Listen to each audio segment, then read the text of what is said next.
Приветствую всех! Решила рассказать еще об одном французском автомобиле. Это Peugeot 605. Выпускался он с 89 года по 99 год. Этот автомобиль предназначен для мягкого и комфортного передвижения. Он очень плавный в ходу, у него мягкая подвеска и очень комфортный салон. Кузов автомобиля оцинкован и очень хорошо сопротивляется коррозии. Бывает нюанс, встречается ржавчина под накладками порогов, и коррозия повреждаются передние стаканы, и в результате чего под нагрузкой в этих местах происходит разрушение металла. Кузов автомобиля, передняя часть выглядит немножко старовато, как на мой взгляд, но задняя часть выглядит довольно современно. Салон автомобиля выполнен очень добротно, пластик приятный на ощупь, очень качественная обивка сидений и дверных карт. Для задних пассажиров отведено много места, и довольно легко можно разместить 3 человека для комфортного перемещения на дальнее расстояние, то есть 3 человекам здесь не тесно. Багажное отделение тоже имеет большой объем. Спинки задних сидений не складываются, но есть люк для перевозки длинногабаритных грузов. Еще одно удобство в багажнике, что петли крышки багажника спрятаны под ковролином и не мешают закрытию, когда вы загружаете полностью багажник, как в некоторых автомобилях это встречается. Определенные неисправности, которые относятся ко всем модификациям, одна из них очень часто встречается, это обрыв троса сцепления. Также встречается стук в рулевом управлении или закусывание рулевого колеса при вывороте колес. Тоже бывает стук при проезде неровностей. Это связано с крестовиной рулевого вала. Попадает туда влага, разрушаются игольчатые подшипники, и все вот эти явления происходят. Следующая неисправность механизма дворников. Здесь эта неисправность, она имеет такое комплексное проявление нескольких неисправностей. Это может быть сами контакты, также реле режимов. На плате разрушаются контакты. Из-за плохого контакта между контактными площадками и площадками печатной платы происходит сбой работы этих дворников. Это проявляется: либо дворники не включаются, либо они включаются тогда, когда вы их не включаете, либо не работает часть каких-то режимов, либо совсем ничего не работает. Это одна часть проблемы. И вторая, это относится уже к самому механизму привода дворников и к двигателю. Этот двигатель, он расположен в неправильном месте. Это, я бы сказал, инженерный просчет. Короче говоря, этот двигатель часто заливает вода. И вода попадает прямо на коллектор двигателя, все окисляется, и двигатель не вращается. Также бывает и сам механизм. Это механические части вот этой трапеции вносят свою лепту в эту проблему этих дворников, что нужна смазка или выработка каких-то втулок уже. Линейку двигателей открывает 2-литровый 8-клапанник. Привод механизма газораспределения в этом двигателе выполняется посредством ремня. Из особенностей этого двигателя можно отметить, что нет маслозаливной горловины. Маслозаливная горловина здесь совмещена с сепаратором паров масла. Отсюда выплывает вторая особенность, что этот сепаратор необходимо промывать и следить за его чистотой. Если этого не сделать и с забитым сепаратором, такая же проблема, она и в Peugeot 405 встречается на двигателях 1.9. Особенно это зимой бывает, когда этот сепаратор замерзает и газы не отводятся, накапливаются в картере, и масло выдавливается через отверстие щупа. Других нюансов в этом двигателе нету. Двигатель простой, надежный. Еще есть один нюанс, да.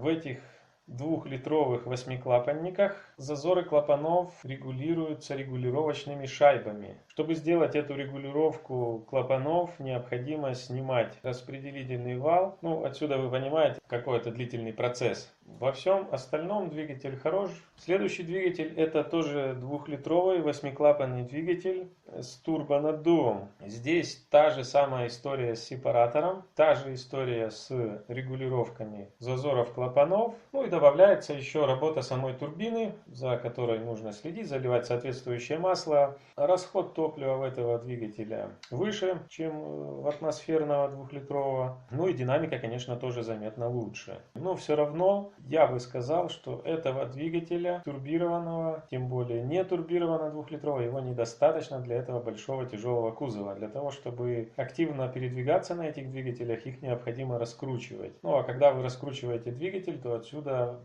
вытекает и расход топлива, если двигатель подношен, то и расход масла. Следующий двигатель двухлитровый 16-клапанный. Это более современный двигатель, он лишен уже этих недостатков с сепараторами и регулировочными шайбами. Двигатель простой, он резвее 8-клапанного, но у него крутящий момент появляется на более высоких оборотах. То есть его нужно чуть-чуть сильнее раскручивать для того, чтобы получать от него максимальную мощность. Так, хороший двигатель, тихий. Мне тоже нравится этот двигатель, но все же его маловато. Трехлитровый двигатель, V-образный, 6-цилиндровый, с 12 клапанами. Особенность этого двигателя, у него привод механизма ГРМ осуществляется цепью. Двигатель хороший, тяговитый, у него нет каких-то характерных таких недоработок. Из мелочей можно сказать, что часто встречаются течи клапанной крышки. Динамика хорошая, на нем уже комфортно передвигаться и по городу, и за городом. Можно себе позволить динамичную езду, но расход в городе будет составлять около 14 литров. Неудобство, связанное с обслуживанием этого двигателя, заключается в малом подкапотном свободном пространстве. И для того, чтобы порой поменять какой-то агрегат, необходимо снимать другие агрегаты, которые мешают доступу к этому элементу. Поэтому любые работы здесь осложнены отсутствием свободного места.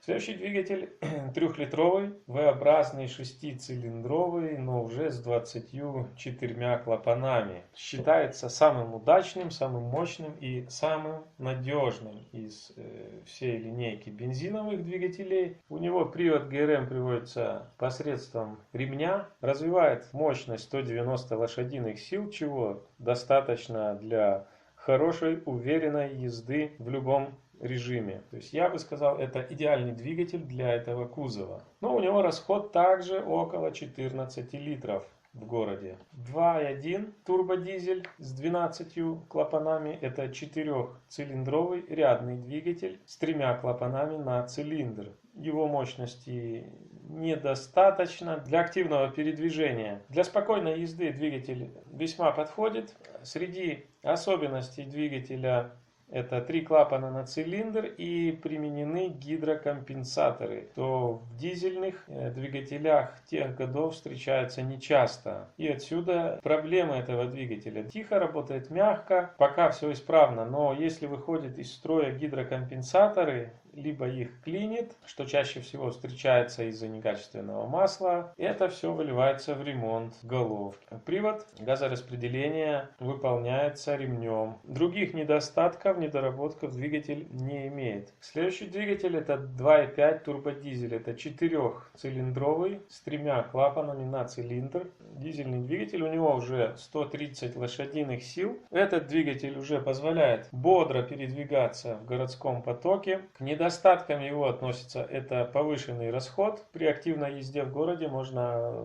получить 10 литров расходу. Также на этом двигателе применены гидрокомпенсаторы, так как и на 2.1, что снижает надежность механизма газораспределения. Механизм ГРМ приводится действие ремнем. Из-за того, что он 4-цилиндровый и с таким объемом он работает жестко и с вибрацией характерной. Он не мягкий двигатель этот. Часто эти двигатели перегреваются, так как в них неудачно спроектирована система охлаждения. В обоих дизельных двигателях применена стандартная для тех годов схема впрыска. Это топливный насос высокодавления плюс механические форсунки. Никакой электроники не задействовано при впрыске. Никаких проблем система впрыска, как правило, не доставляет, если у вас исправен топливный насос. Непритязательные эти две системы к качеству топлива. В целом по автомобилю, что я бы сказал? Замечательно, это отличный, прекрасный кузов. который оцинкованный, мягкая долговечная подвеска. Сзади подвеска, кстати, многорычажная, она довольно надежная и редко требует к себе внимания. Комфортный, очень качественный салон в автомобиле. Так как автомобиль создавался для мягкого, комфортного передвижения, то задача инженеров была выполнена успешно. Среди недостатков, что мне не нравится, это очень плохая электрика в этом автомобиле. Здесь постоянно случаются контактные явления.